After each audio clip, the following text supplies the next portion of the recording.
temario de la parte de neuroanatomía es el libro. Neuroanatomía, el autor es Oscar González, quinta edición. Y eso lo obtienen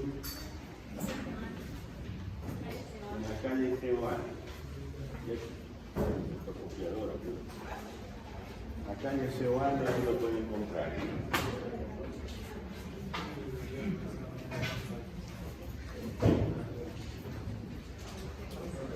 En realidad, todo lo que les voy a preguntar en la práctica y en el examen teórico del tercer parcial es de ese libro.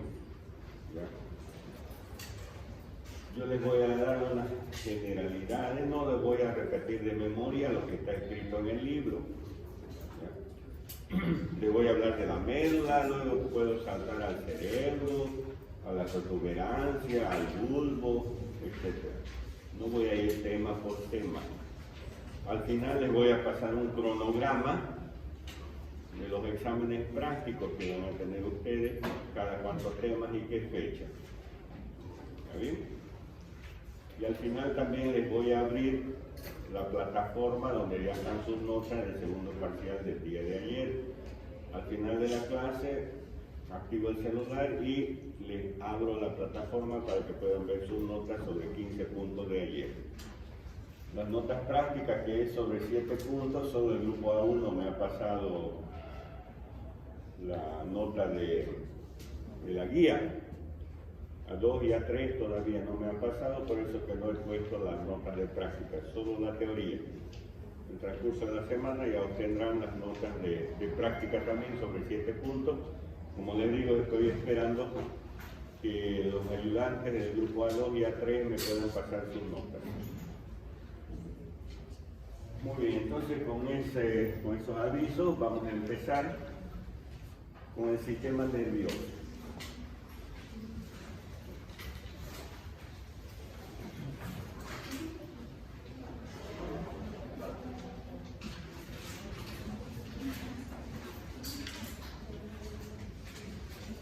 Y vamos a dibujar una célula en la parte estructural del sistema nervioso, que es la neurona.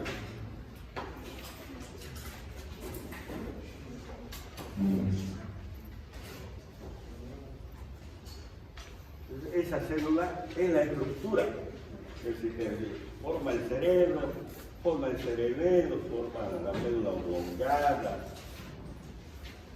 el mesencéfalo. Todo el sistema nervioso está formado por esta célula. ¿Y qué tiene esta célula? ¿Cuáles son sus partes? Este es el cuerpo. Tienen dos tipos de prolongación, unas prolongaciones largas, aquí vamos a colocar, se llama axón, prolongación cilindroaxil, axón o axial, y tiene otras prolongaciones pequeñas que se llaman dendritas. Esto es el cuerpo. Aquí está su núcleo. El axón, que son los nervios. Ustedes ya conocen nervio mediano, por ejemplo. El nervio radial, nervio circunflejo, nervio ciático mayor. Son estos axones. Vienen por el sistema nervioso, salen por la médula espinal. ¿Recuerdan los plexos? Plexo braquial, por ejemplo, saliendo de las vértebras cervicales, ¿no? De entre las vértebras cervicales, formando los nervios, son estos axones. Dentro del sistema nervioso, esos nervios se llaman axones. Van a formar haces y fascículos y cordones. Y este axón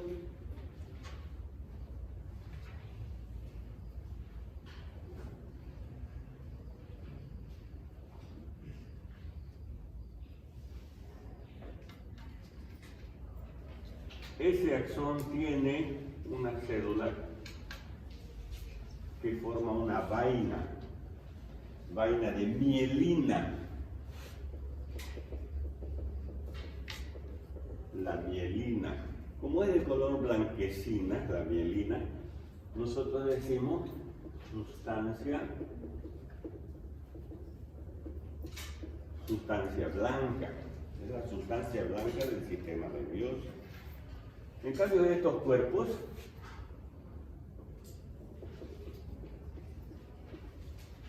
los cuerpos de las neuronas principalmente forman la sustancia gris.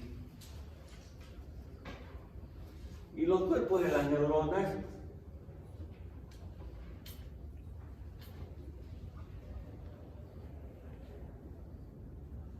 así estoy dibujando un montón de cuerpos de estos de aquí, van a formar núcleos en el sistema nervioso. Y ahí es donde va a llegar la información. ¿De dónde va a llegar? ¿Quién va a traer la información? Los axones. Traen la información a los núcleos que se encuentran en el sistema nervioso. Para que esos núcleos las procese la información y la devuelvan. Les doy un ejemplo. Si una persona se quema el dedo, ese dolor viaja por el dedo, el antebrazo, el brazo, ingresa a la médula y en la médula ya va haciendo uniones. Es decir, una neurona se une con otra neurona. Se van uniendo, formando que esto de aquí se llama sinapsis.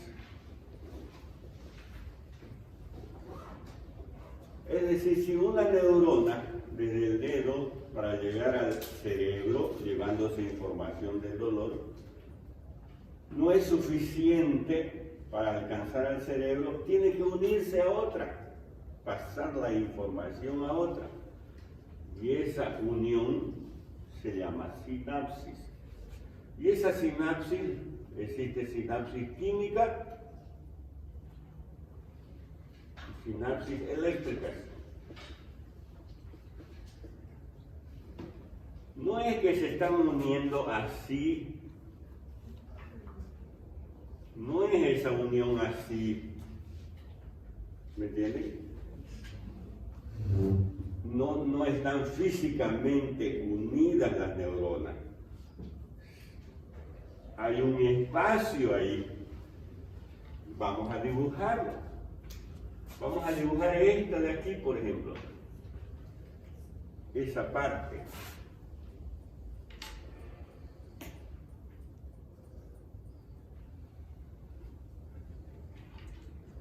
Esta partecita estoy dibujando. ¿Ya? La sinapsis química, por ejemplo, es a través de sustancias químicas. Esas sustancias químicas tienen un nombre, se llaman neurotransmisores.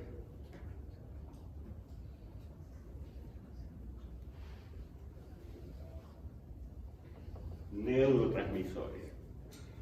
Los neurotransmisores los podemos encontrar aquí. Entonces, así, en pequeñas vesículas, como globitos, aquí están en su interior esas sustancias llamadas neurotransmisores. La sinapsis tiene una porción que se llama membrana presináptica, otra porción que se llama membrana postsináptica y esto que se llama hendidura sináptica. Entonces, ¿dónde están los neurotransmisores? en la membrana presináptica. Cuando llega el impulso nervioso, el impulso viene por aquí. Es decir, ¿dónde se va a originar el impulso? En los núcleos, ¿no es cierto? En los cuerpos vertebrales. Ahí se va a originar el impulso a nivel del sistema nervioso. Ha llegado el dolor al cerebro. Es captado por los núcleos. Pero va a venir una respuesta. ¿A través de qué? Del impulso nervioso.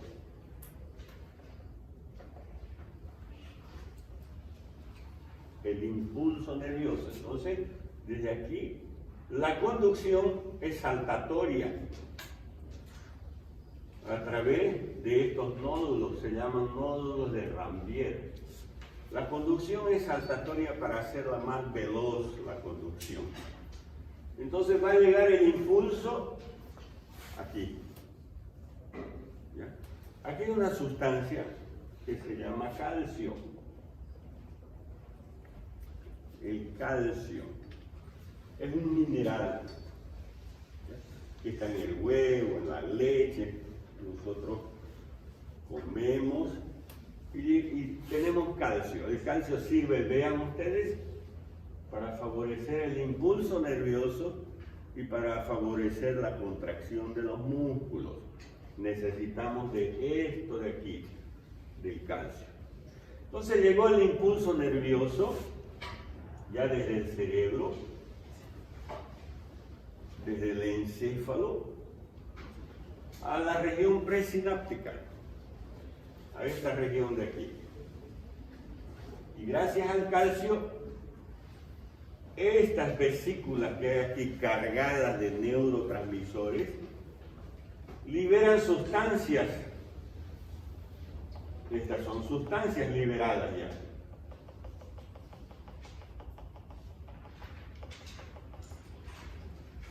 Se descargan sustancias.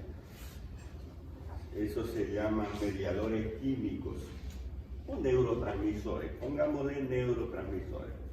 Se liberan los neurotransmisores de estas vesículas. ¿Ya? Noradrenalina, adrenalina, serotonina, prostaglandina. Hay hartos neurotransmisores, varias sustancias. El ácido gamma-aminobutírico, etc. Inhibidores o excitatorios pueden ser esas sustancias. Salen por la hendidura, por la membrana presináptica. ¿Y dónde van a llegar los neurotransmisores? A la hendidura sináptica y después a la membrana postsináptica. Aquí hay unos receptores. Receptores específicos para esas sustancias. Ustedes han estudiado en las células que las células tienen receptores. Son unas proteínas, ¿no es cierto? Los receptores que captan las diferentes sustancias de acuerdo al impulso. No todos los receptores sirven para todas las sustancias. Es decir, hay un receptor específico para esa sustancia. De acuerdo al neurotransmisor que se está descargando, estos receptores, que son unas proteínas, captan, ayudan a captar, inclusive hay unos pequeños canales que se forman en las membranas de las células. Y entonces ya sigue a través de las sustancias. Aquí se ha hecho la sinapsis. ¿Sinapsis qué? Química, porque es por neurotransmisores, sustancias químicas, que son varias. Y así llega esa sustancia a donde, a la mano de nuevo, al dedo que ha sido quemado, para retirarlo, sobarlo, es decir, alcanza el estímulo deseado. ¿Ya? Entonces, en toda acción hay un receptor. Por ejemplo, si me he quemado el dedo, hay un receptor para la temperatura, para el frío o para el calor. Estamos con frío, receptores del frío que hay en la piel, de Krauss, por ejemplo, ¿ya? Corpúsculos que hay en la piel que captan los diferentes estímulos, el calor, corpúsculo rufinis, el tacto, la presión, a nivel de la piel, ¿ya? A nivel de los músculos, los usos musculares, a nivel de las articulaciones, el aparato de Golgi, por ejemplo, o los complejos de Golgi. Son diferentes corpúsculos destinados a captar.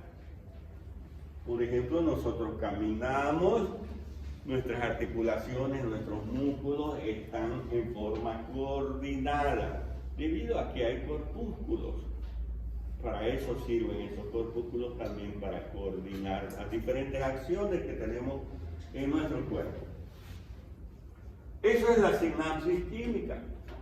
Y hay la sinapsis eléctrica, por ejemplo, a través de estímulos eléctricos. A través de estímulos eléctricos, como sucede, por ejemplo, en el corazón. ¿Recuerdan el seno? El nódulo sinusal, el nódulo atrioventricular, el haz de His, las fibras de Purkinje. Eso es sinapsis eléctrica, a través de estímulos eléctricos, no a través de sustancias químicas, que son las sinapsis químicas. Aquí hay estímulos eléctricos, ¿ya? Para que se contraiga el corazón.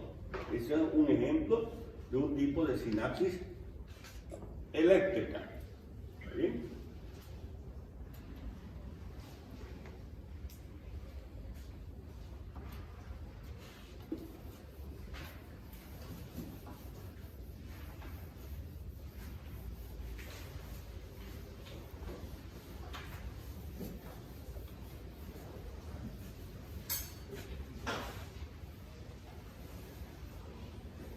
Pero en el sistema nervioso no solo existe la neurona, también hay otras sustancias que sirven de protección al sistema nervioso, se llaman células gliales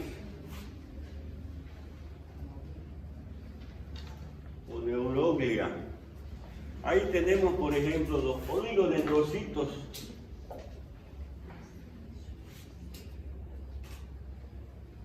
Tenemos los astrocitos. Tenemos las células ependimarias. Tenemos las células de Schwann.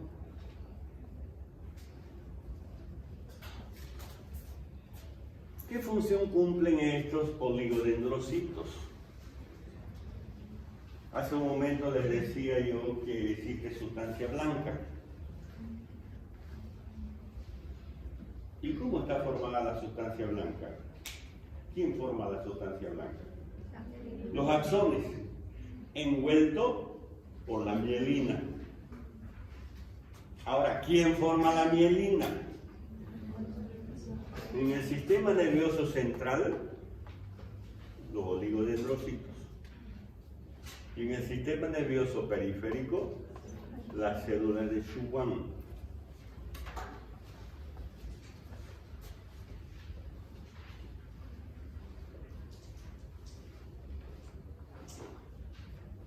Si nosotros dibujamos el sistema nervioso central, el cerebro, el cerebelo, esto de aquí se llama tronco encefálico. Es decir, todo esto de aquí es el encéfalo. Cerebro, cerebelo, cerebro, cerebelo, mesencéfalo, puente, médula oblongada, médula espinal. Todo eso es el encéfalo. Encéfalo. Todo lo que está dentro de la cavidad craneal y en el interior del conducto de la columna vertebral, de los conductos raquídeos, es el encéfalo. ¿Ya? Pero este encéfalo tiene su tronco, supongamos un árbol. El tronco encefálico. Y este tronco está formado por tres estructuras. El mesencéfalo, la protuberancia y la médula oblongada o bulbo raquídeo, como ustedes quieran llamar, cualquiera de los dos nombres. Mesencéfalo, protuberancia anular o puente, diremos mesencéfalo, puente y médula oblongada. Esas tres estructuras forman el tronco.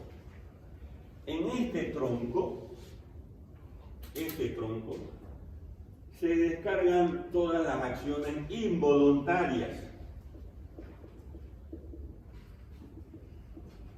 En cambio, en el cerebro, las voluntarias. Yo estoy caminando, flexionando, extendiendo. Es mi cerebro que ordena eso. Levantar el miembro, es mi cerebro.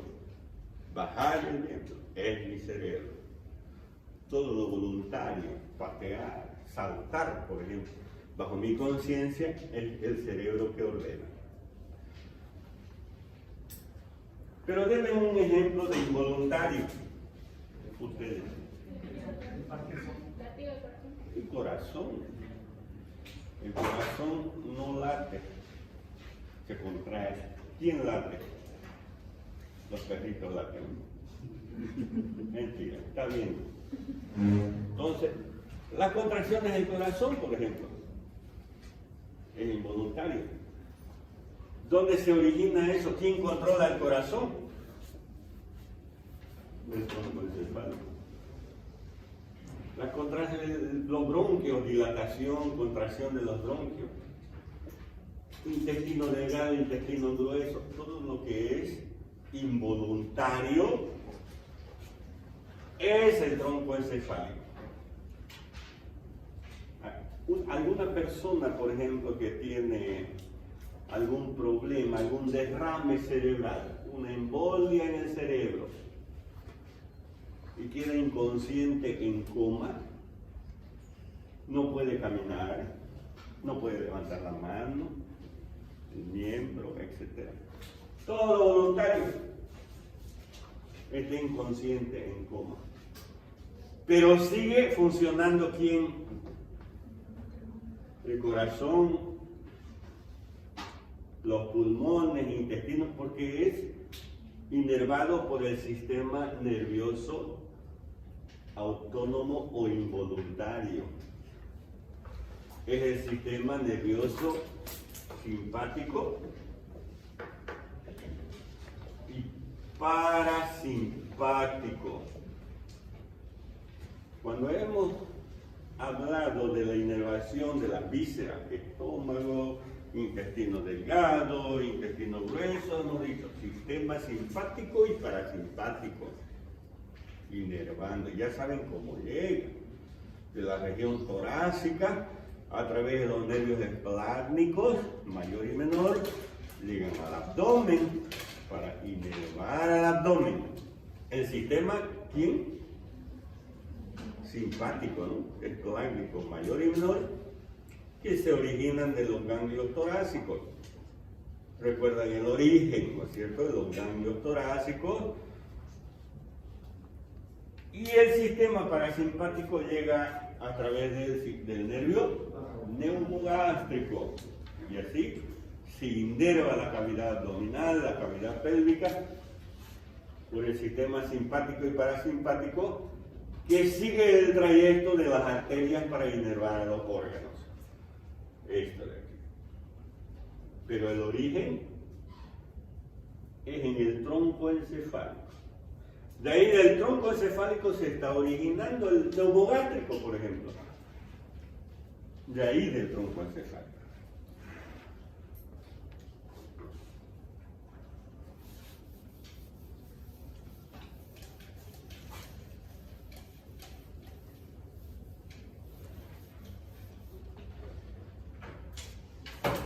Los astrocitos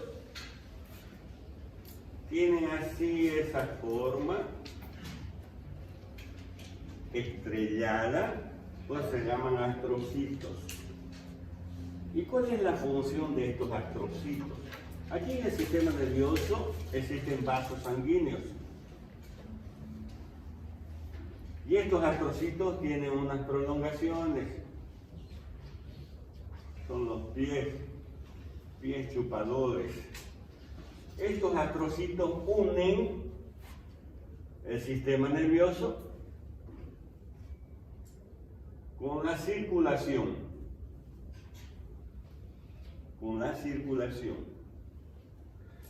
Y se forma así una barrera, se llama barrera hematoencefálica. Hemato es la sangre, hematoencefálica, que esto está en el sistema nervioso. Y existen algunas sustancias que pasan esa barrera y otras sustancias no. Por ejemplo, decimos, tome este medicamento. Si tiene una enfermedad en el cerebro, este medicamento tiene que pasar la barrera hematoencefálica para llegar al cerebro. Otros no pasan esa barrera y no llegan al cerebro. Entonces, para eso sirve. Hay una barrera hematoencefálica. Las células ependimarias, ¿para qué sirven? Para proteger al conducto del epéndimo. Lo vamos a ver enseguida. Están alrededor del conducto del epéndimo y estas células, las de Schwann, sirven para producir sustancia blanca a nivel del sistema nervioso periférico. Les decía yo que aquí puede originarse un haz, descender y salir por la médula espinal. Sale por la médula espinal.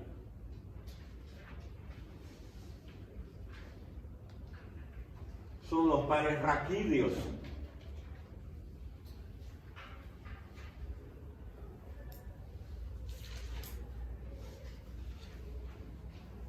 Recuerda que aquí hay los agujeros de conjunción de las vértebras, por ahí salen los nervios raquídeos, inclusive aquí hay unos ganglios, se llaman ganglios raquídeos.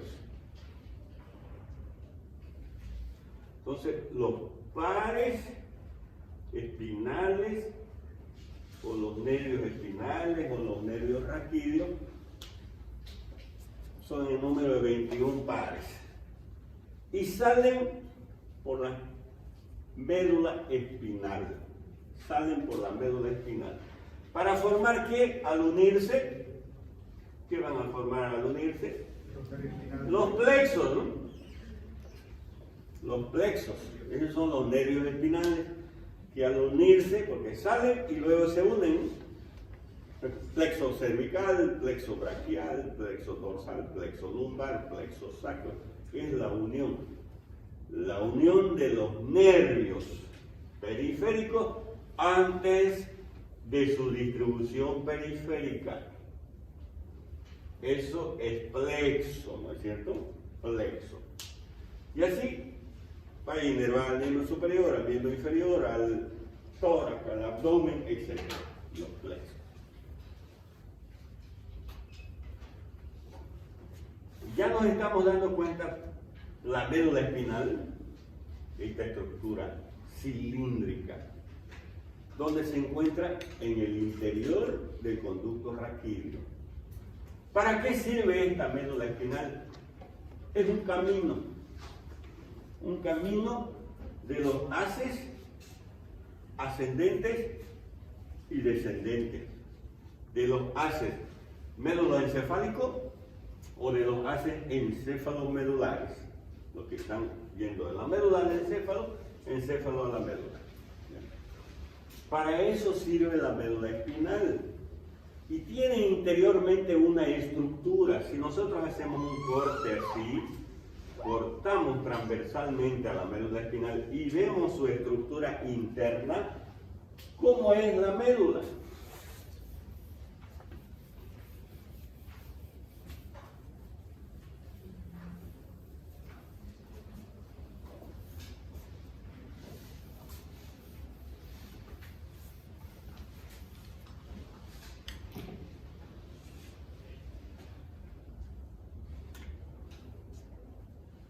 Entonces, un corte transversal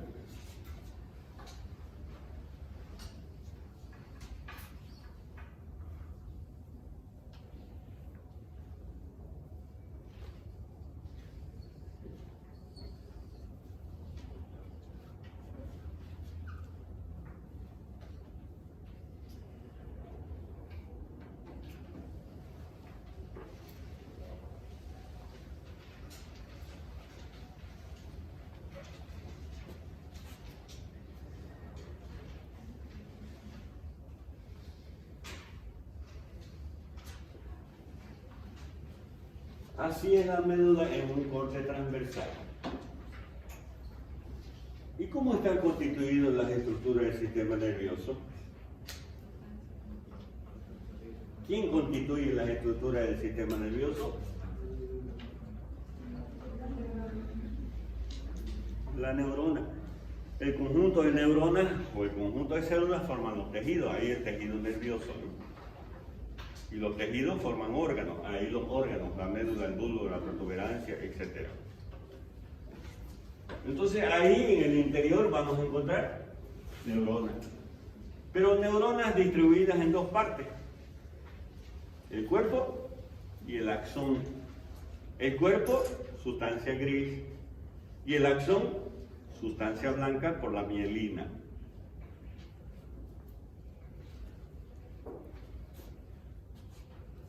Esta estructura que tiene la forma de una letra H es la sustancia gris. Y lo que rodea a la sustancia gris se llama sustancia blanca. Aquí están los axones y aquí están los cuerpos.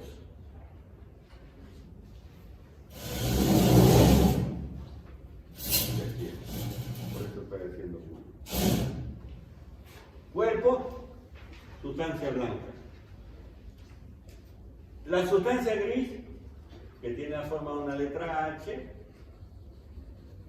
tiene astas anteriores y astas posteriores.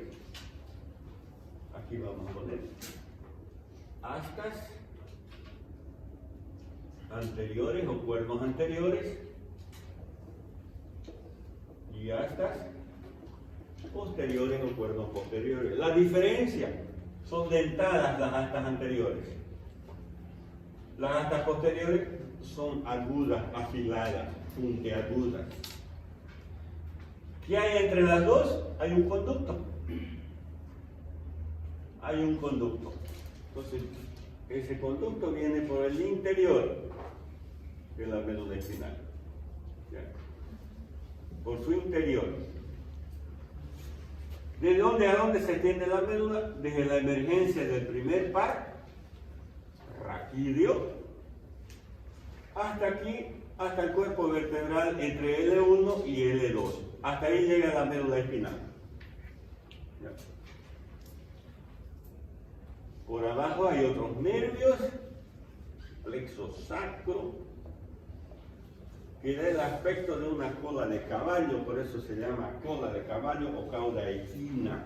Ya eso es por debajo de la médula espinal. Los nervios que salen de la médula o de la parte terminal de la médula, que es más delgadita, inclusive se llama filium terminale. De ahí nacen esos nervios que dan el aspecto de una cola de caballo. Pero la médula, la parte nerviosa de la médula, llega hasta el cuerpo vertebral de L1 y L2.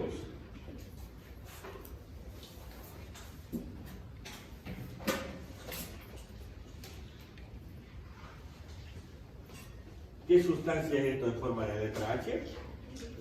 Gris. Como la médula espinal tiene una cara anterior, entonces esta es la cara anterior, aquí va a tener la cara posterior y lateralmente, de lógica, las caras laterales, derecha e izquierda. Y vean cómo en la cara anterior de la médula tiene un surco, se llama surco medio anterior, y lateralmente existe otro surco, surco colateral anterior. De aquí salen los nervios. En la cara posterior, el surco medio posterior, el surco colateral posterior, y hay otro surco que se llama surco intermedio o paramedio posterior.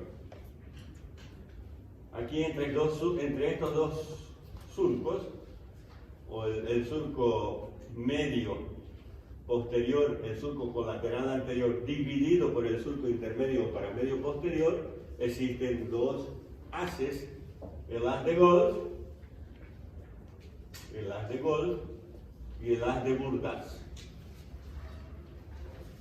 Son dos haces que ascienden, van a ir por la médula espinal hasta a nivel de la médula oblongada. Haz de golf, haz de Burdach. El interno es de golf. Grácil también se llama porque es delgado. De Burdach, cuneato cuneiforme. Y entre el surco colateral anterior y el surco colateral posterior se encuentran las caras laterales. Aquí van a haber cordones laterales de la médula, aquí van a haber cordones anteriores de la médula en su cara anterior y los cordones posteriores de la médula, que son los fascículos de Gold y de Burdach, o haces de Gold y de Burdach. Y aquí hay el conducto, como les decía, es el conducto del epéndimo. Por ahí circula un líquido, se llama líquido cefalorraquídeo. ¿Recuerdan los huesos? Que en su interior tenían unos espacios, algunos huesos, como el maxilar, el frontal, el etmoides, el efenoide, la apófisis mastoide. Son los senos, seno mastoideo, seno maxilar, seno frontal, seno esfenoidal, seno etmoidal. Aquí, esos espacios en el interior del sistema nervioso se llaman ventrículos, no se llaman senos. Hay senos, pero son los senos de la dura madre. Los ventrículos se llaman esos espacios en el interior. Ventrículo quiere decir espacio también. ¿Recuerdan? Como los ventrículos de la laringe, ¿no? Son espacios.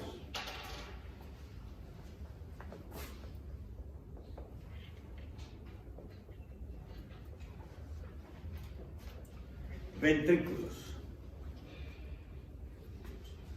Por ejemplo, aquí viene el conducto del epéndimo, llega hasta la parte terminal de la médula espinal y se dilata el conducto del epéndimo para formar un ventrículo. Ahí se llama quinto ventrículo medular, porque es de la médula. Y asciende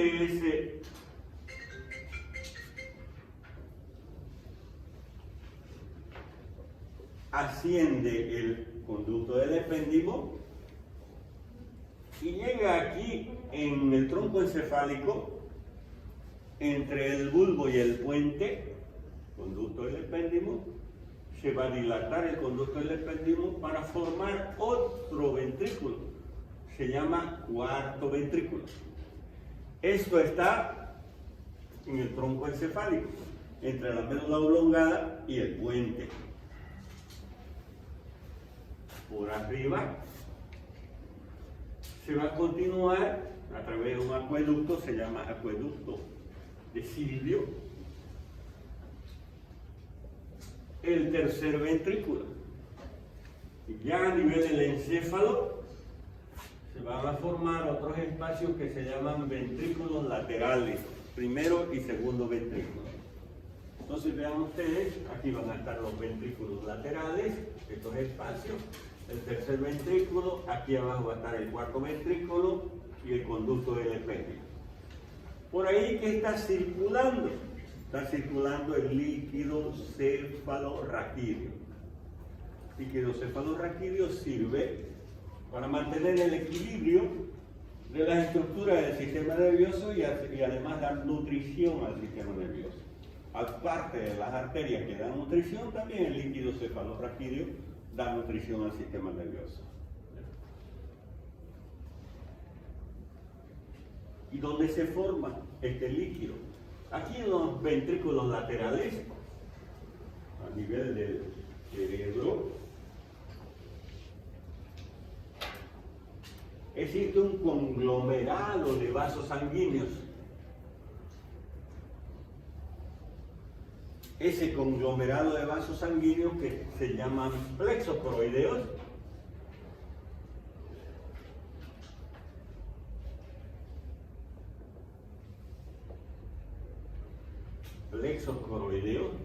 tienen la finalidad de producir líquido cefalorraquídeo. Se va produciendo constantemente el líquido cefalorraquídeo.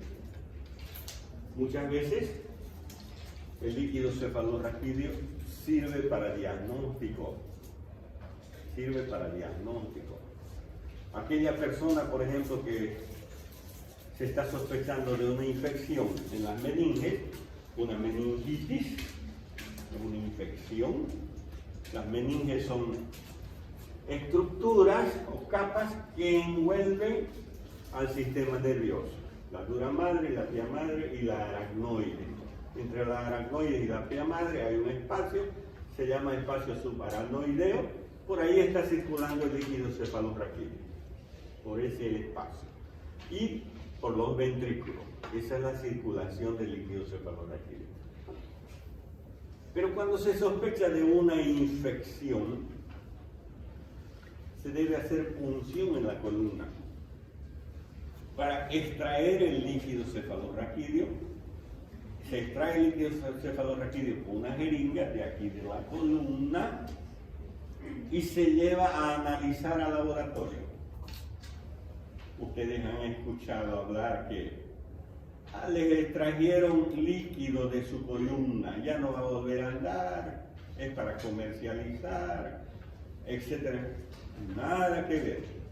Se extrae el líquido cefalorraquídeo para analizarlo en el laboratorio para ver si no tiene bacterias, etc. Para hacer diagnóstico de una meningitis. ¿Ya? Eso inclusive es problema legal en la justicia por falta de conocimiento, ¿no? No es que se extrae el líquido para comercializar. Estoy hablando de lo normal, ¿no? Para hacer un examen en un laboratorio. Porque se va renovando el líquido cefalorraquídeo. No es que se extrajo y ya quedó seco el encéfalo. Los plexos coroideos siguen generando líquido cefalorraquídeo. Es lo mismo de una articulación. Dentro de las articulaciones tenemos líquido sinovial.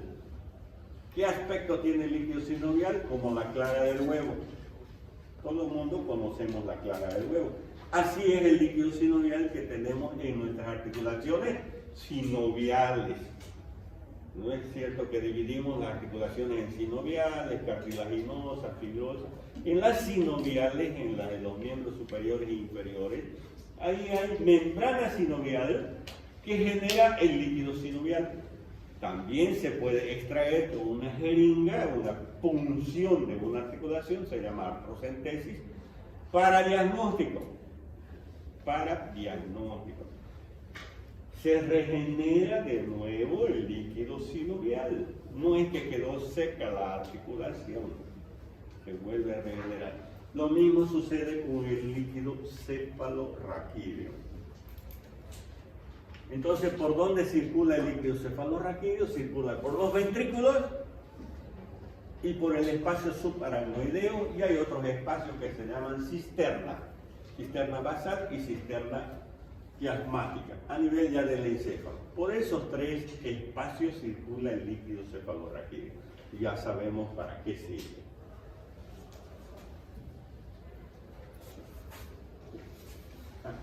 Dejamos ahí ese dibujo.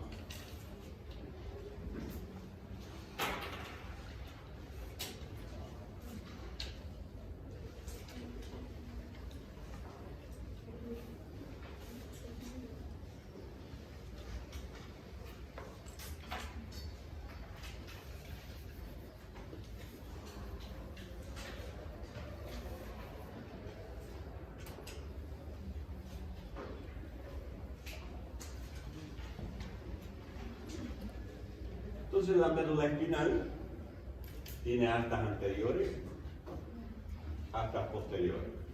Las astas anteriores son motoras. Las astas posteriores son sensitivas. ¿Por qué decimos motoras y sensitivas? Les decía yo que si alguien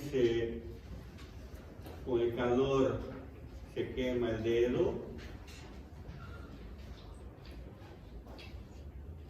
ese nervio llega a la médula espinal e ingresa por la parte posterior de la médula espinal.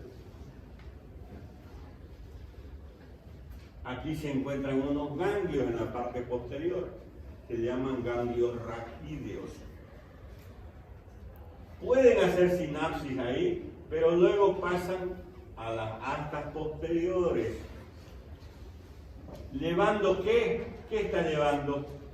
El calor, por ejemplo, ¿no? La quemadura, ese nervio, ese haz ya, ¿no? Porque ingresó a la médula, ya se llama haz. Aquí en el nervio, aquí hay un receptor. Receptor, en este caso del calor, ¿no? Corpúsculo de Ruffini se llama. Entonces ingresa al asta posterior sensitivo. Por eso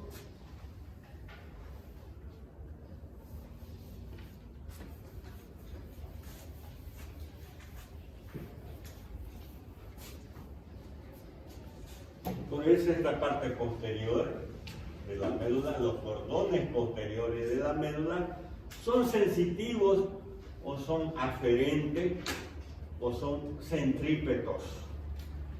Sensitivos llevan a sensibilidad. Aferente porque están llegando al sistema nervioso. Centrípeto porque van a llegar al centro, al sistema nervioso central. Vamos a suponer que llegó aquí con el plexo braquial, traído por el plexo braquial un poquito más arriba, porque es el dedo, ¿no es cierto? El dedo de la mano que ha sufrido una quemadura. Es traído por el nervio mediano, radial, cubital, etc. Ingresó aquí a las astas posteriores, que son sensitivas, llevando ese tipo de sensibilidad. Luego se hace ascendente y va a llegar a la corteza cerebral. Pasa todo el tronco encefálico y llega a la corteza cerebral. Llegó al cerebro. El cerebro sabe que en el dedo índice de la mano derecha hay un calor ahí. Entonces, ¿qué hace el cerebro? Manda una respuesta, ¿no? Desciende la respuesta. ¿Y dónde va a llegar esas respuestas? A las astas anteriores de la médula, que son motoras. Y de ahí sale al órgano efector. ¿Cuál sería el órgano efector del sistema nervioso? Los músculos. Músculos. Glándulas. Esos son los órganos efectores del sistema nervioso. Músculos y glándulas. En este caso, músculo, ¿no? ¿Para qué? ¿Para qué va a ir a inervar al músculo? ¿Qué va a decirle al cerebro, al músculo? Contráigase, ¿no? No lo va a dejar ahí en el fuego, ¿no? Contráigase, se contrae. Voluntario, ¿no? Cerebro voluntario. ¿Me entienden? Pero también en todos los voluntarios generalmente hay algo involuntario. Porque si me duele, yo inmediatamente, sin pensarlo, ¿no? Yo retiro. Porque estos fascículos pasan por el tronco encefálico y ahí hay conexiones también. El tronco encefálico es involuntario. Entonces, contracción del músculo. Aquí en el asta anterior existen varias células. varias células en el asta anterior de la médula. Por ejemplo, ahí tenemos las células alfa. Están en el asta anterior de la médula. ¿Y qué van a hacer las células alfa? ¿A quiénes van a ordenar las células alfa?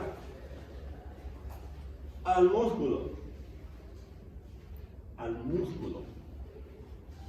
Entonces las células alfa, contráigase, dicen las células alfa de la médula, al músculo, porque hay una agresión. Hay otras células, se llaman células gamma. Células gamma. Esas células gamma tienen la función de mantener el tono muscular. El tono muscular, es decir, los músculos tienen su tonicidad, no son flácidos, ¿no? Los músculos tienen su tonicidad. ¿Por qué están sentaditos ustedes así, yo paradito? Es un tono muscular, no es que estoy contraído, ¿no? Es el tono muscular que me mantiene en esa posición. Ya hay una contractura involuntaria prácticamente, manteniendo el tono muscular. Si la respuesta es a las glándulas, pues ahí vamos a tener sudoración, me quemé, ya voy a comenzar a sudar, hay una respuesta a las glándulas también. O salivear, a las glándulas salivales, o voy a llorar, a las glándulas lagrimales. Secreción mucosa, a las glándulas mucosas del aparato digestivo, o células caliciformes, o células mucosas del tubo digestivo, o perdón, respiratorio. En la tráquea, por ejemplo, las células mucosas, voy a comenzar a tener moco. Entonces vean ustedes, entonces aquí hay células alfa, células gamma, células simpáticas, sistema celular parasimpático. Les decía yo que aquí, en la médula espinal, existían astas anteriores, astas posteriores, y aquí en la parte media existen unas que se llaman astas laterales. Las astas laterales. Entonces hay astas anteriores, motoras, astas posteriores, sensitivas, y astas laterales que tienen la función simpática generalmente. A nivel de las últimas vértebras cervicales y de las vértebras de la región torácica es de función simpática, y a nivel de la región lumbar es función parasimpática. ¿De acuerdo? Entonces hay estas astas laterales que tienen función vegetativa, ¿no es cierto? Función vegetativa. ¿Qué quiere decir vegetativa? Involuntaria, simpático, parasimpático.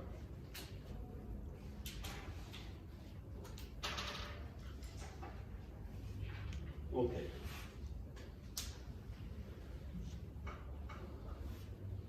Y existe una célula también que se llama de Ramsay, que sirve para equilibrar o coordinar a la célula alfa.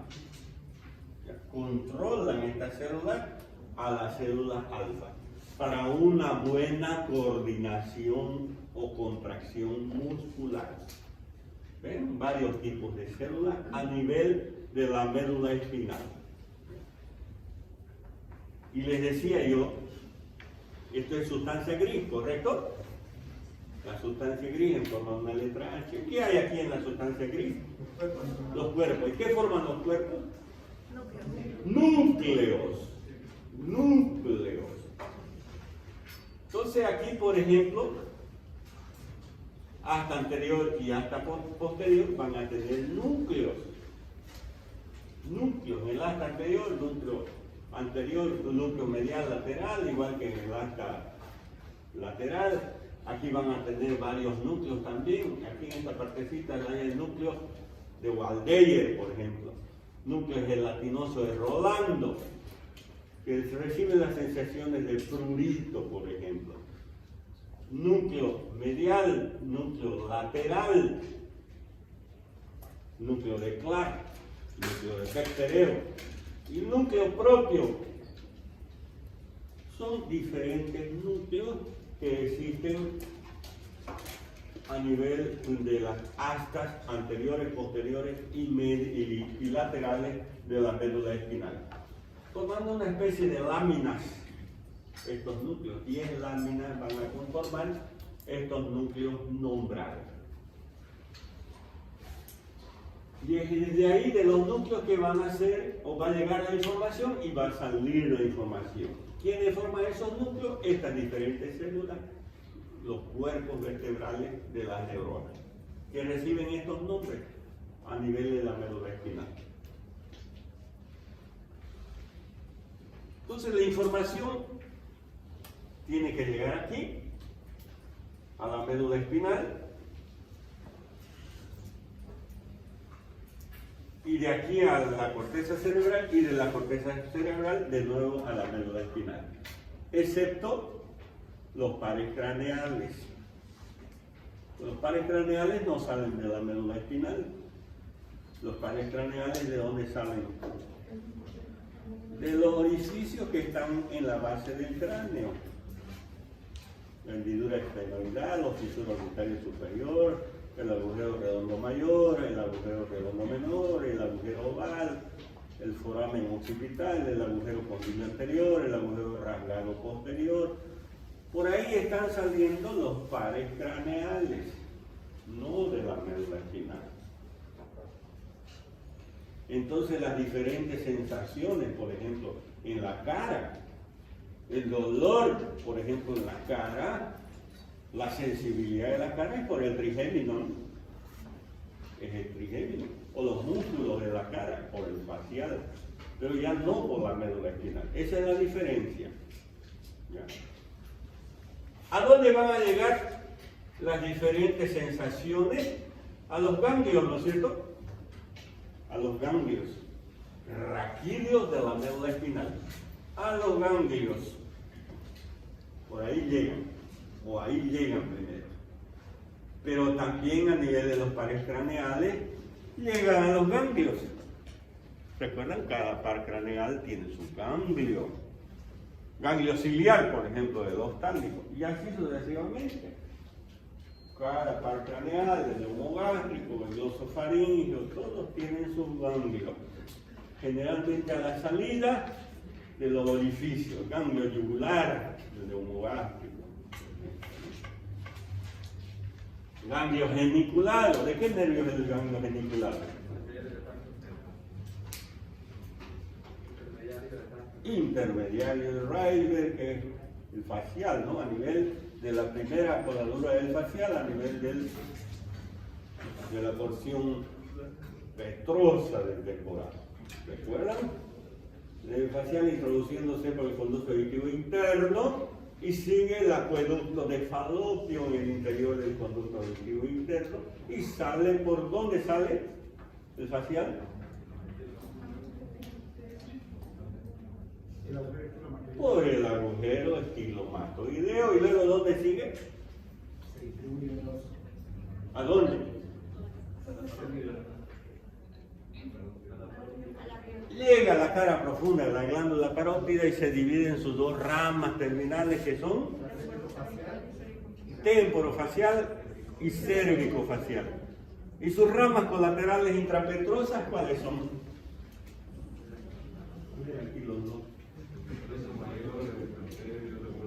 Nervio petroso mayor, que se une aquí a la rama profunda del nervio petroso mayor, del nervio Jacobson y del Jacobson del glosofaringeo, ¿cierto? Se unen y que van a formar juntamente con el plexo simpático nervio liviano. ¿Dónde sigue el nervio liviano? Agujero rasgado anterior que se divide en dos, una porción interna y externa, o foramen lacerum. ¿Dónde va a llegar después? Al conducto pterigoideo, recorre el conducto pterigoideo, luego ¿dónde llega el pterigoideo? Al ganglio esfenopalatino del Meckel. ¿Dónde se encuentra situado ese ganglio? En la parte superior de la fosa pterigomaxilar. ¿Y de ahí a dónde? Eso es anatomía. Es saber solo eso. Nervio petroso superficial menor, nervio petroso superficial menor se une al nervio petroso profundo menor y forman una unión. ¿Y dónde van a terminar esos petroso superficial menor? Al ganglio óptico o de Arnold. Y de ahí es donde nace la inervación del ganglio óptico, del ganglio esfenopalatino, a las glándulas, ¿no? Entonces, ¿qué otro nervio? El escapedio, el nervio auricular,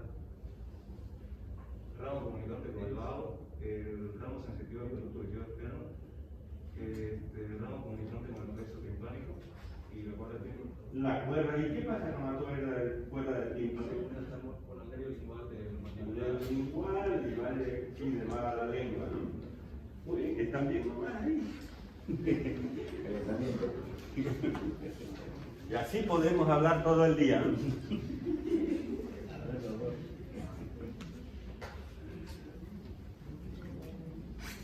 Muy bien, entonces lo que decimos que todas estas sensaciones son recogidas por los diferentes receptores y llegan a la médula espinal, y la médula espinal tiene cordones posteriores que son sensitivos, cordones aferentes o centrípetos, y tiene cordones, estos dos posteriores, y tiene cordones anteriores que son eferentes, porque por ahí están saliendo, o centrífugos, salen, centrífugo, acá es centrípeto,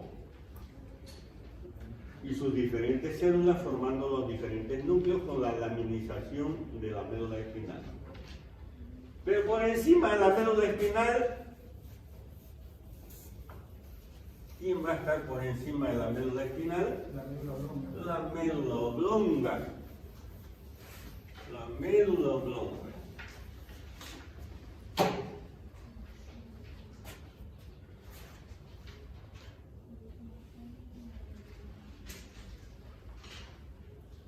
Ahí la médula espinal. La médula espinal tiene una cara anterior y una cara posterior. Cordón anterior y cordón posterior. ¿Qué pasa con esos cordones ya en la médula oblonga? El cordón posterior, cordón anterior sigue su recorrido y se transforma en cordón anterior en la cara anterior de la médula oblongada. Igual los cordones laterales de la médula. Es lo mismo, cara anterior de la médula con cara anterior de la médula oblongada. Pero la médula oblongada también tiene una cara posterior, pero aquí es donde hay una diferencia. Aquí hay una diferencia. La cara posterior de la médula espinal tiene los cordones posteriores. Aquí. Este es el cordón posterior de la médula espinal. ¿Qué tiene en su interior la médula espinal? El conducto del epéndice. ¿Qué pasa? Este cordón posterior cuando llega a la médula oblongada sufre una dilatación.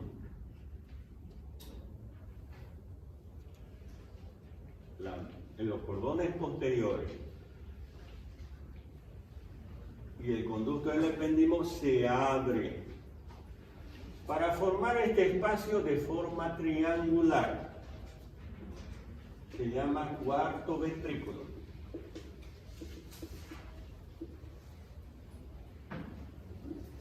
Ese espacio en la médula oblongada de forma triangular se va a unir a otro espacio. Pero ya esto es del puente. Esto esta mitad es la médula oblongada. Y este otro espacio es del puente. Ya se va a formar un rombo. Ese rombo es lo que constituye el cuarto ventrículo. En otras palabras, la mitad del cuarto ventrículo está formado por la médula oblongada y la otra mitad del cuarto ventrículo, o mitad superior, por el puente. Los dos constituyen el cuarto ventrículo. Eso en su mitad superior de la cara posterior. Ya tenemos un espacio. ¿Para qué sirve ese espacio? Para que circule el líquido cefalorraquídeo. Ya saben que hay primer ventrículo, segundo ventrículo, tercer ventrículo, cuarto ventrículo y quinto ventrículo. Por ahí circula el líquido cefalorraquídeo. Conducto del epéndimo, cuarto ventrículo, ese se va a comunicar con el tercer ventrículo a través del acueducto de Silvio. Y luego con el tercer ventrículo, con los ventrículos laterales a través del acueducto interventricular o de Monro. Y este cuarto ventrículo tiene un triángulo vulvar y un triángulo protuberancial. ¿Qué es lo que encontramos en estos triángulos? Veamos el triángulo inferior o vulvar. Existe un surco. Se llama surco medio. Surco medio. Al lado del surco medio existe ala blanca interna, existe el ala blanca o el ala gris y el ala blanca externa. Son cúmulos de núcleo de células. Ala blanca interna, aquí sale un nervio, se origina un nervio, el hipogloso. Trígono del hipogloso también se llama ala blanca interna. El ala gris, nervio glosofaringeo, nervio neumogástrico. Y el ala blanca externa corresponde al nervio auditivo. Aquí el ala gris, glosofaringeo, neumogástrico y una partecita del nervio espinal o accesorio. Aquí hay una pequeña área, se llama área postrema, corresponde al centro del vómito. De ahí se está originando el vómito, de ahí se está mandando a la persona vomitar. El área postrema.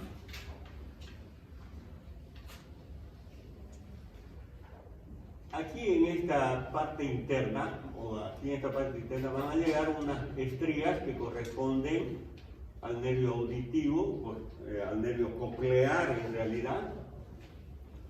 Se llaman estrías acústicas o barbas del tálamo. En la parte lateral de esas estrías se va a formar un tubérculo, se llama tubérculo acústico. Eso corresponde al nervio auditivo, al octavo par craneal.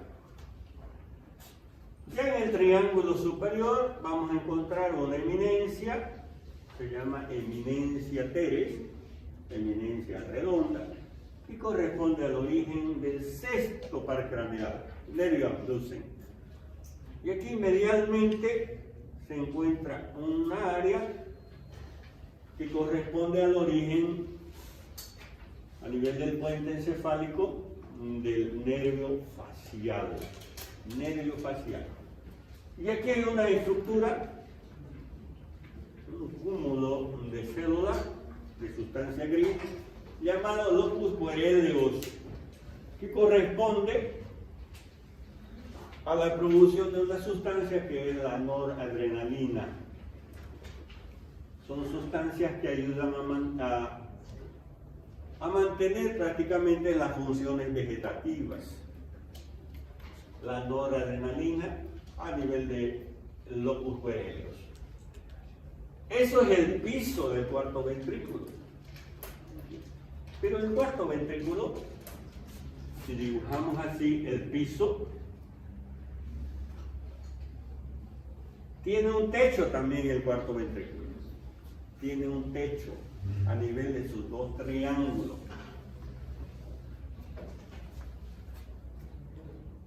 El techo formado por estructuras, aquí se llama velo medular inferior y el velo medular superior. O membrana tectriz en la parte inferior o válvula de Biusen en la parte superior. Este techo está prácticamente protegido por el cerebelo.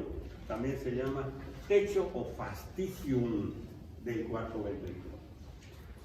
Pero si aquí nosotros cubrimos al cuarto ventrículo con esa tela, con esos velos, en la parte inferior, si dibujamos el cuarto ventrículo, aquí ¿qué va a estar? En el techo, la membrana tectriz. Y va a tener dos orificios laterales que se llaman agujeros de Luska y un orificio medio que se llama agujero de Magendie. ¿Para qué sirven esos agujeros? Aquí ven. 3 agujeros. Sirve para que pase el líquido cefalorraquídeo. Aquí está, líquido cefalorraquídeo en el cuarto ventrículo, ¿no es cierto? Y por aquí, quien cubre al sistema nervioso son las meninges, ¿correcto? La dura madre, la pia madre y la aracnoides. Entre estas dos estructuras existe el espacio subaracnoideo, entre la aracnoide y la pia madre. Entonces el líquido cefalorraquídeo pasa del espacio subaracnoideo al cuarto ventrículo o viceversa, ¿no? Les decía hace un momento por dónde circula el líquido cefalorraquídeo. Por los ventrículos, por el espacio subaracnoideo y por las cisternas. Por esos 3 espacios circula el cefalorraquídeo. ¿Cómo se comunican los ventrículos con el espacio subaracnoideo? A través de los orificios de Luska y de Magendie. ¿Dónde se encuentran eso? En el techo del cuarto ventrículo, en el triángulo inferior, en la membrana tectriz o velo medular inferior. Esa es la comunicación que existe entre los ventrículos y el espacio subaracnoideo en el cuarto ventrículo. ¿Está bien? Entonces, conducto del epéndimo, a ver, lo vamos a dibujar. Esta agua es para mí, ¿no? ¿Para quién apareció? ¿De quién es esta agua? Mis alumnos querían, les iba a aumentar nota ya. Pero, más que les voy a dar sus notas al final, voy a disminuir más bien.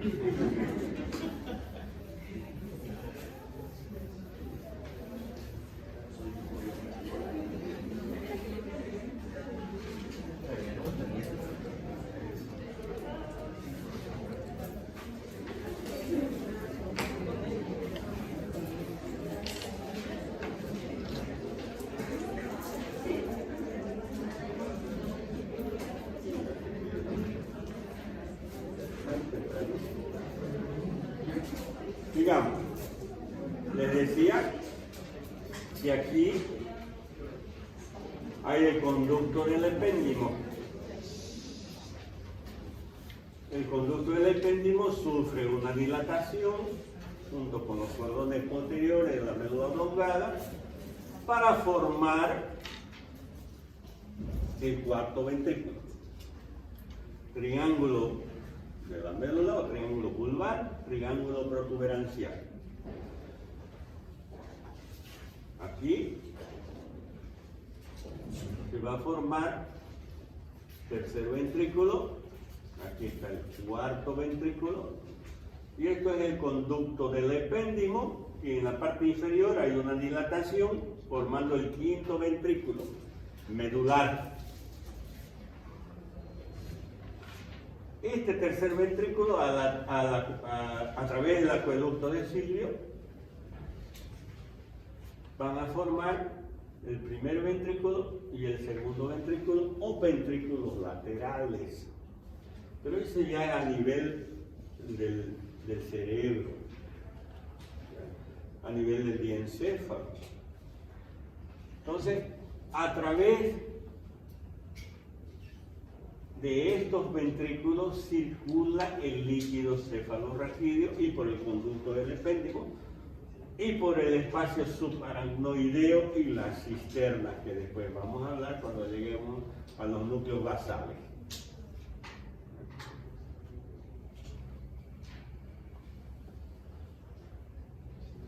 Eso ya más o menos para que ustedes sepan dónde se encuentran localizados los ventrículos.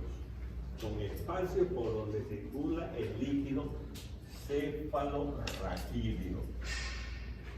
Porque si estamos hablando mesencéfalo, estamos hablando de estructuras ya formadas, el sistema nervioso se forma por vesículas. Aparecen unas pequeñas vesículas, se llaman vesículas primitivas. El prosencéfalo, el mesencéfalo, el rombencéfalo, son vesículas primitivas que después se convierten se dividen, ¿no? Formando vesículas secundarias.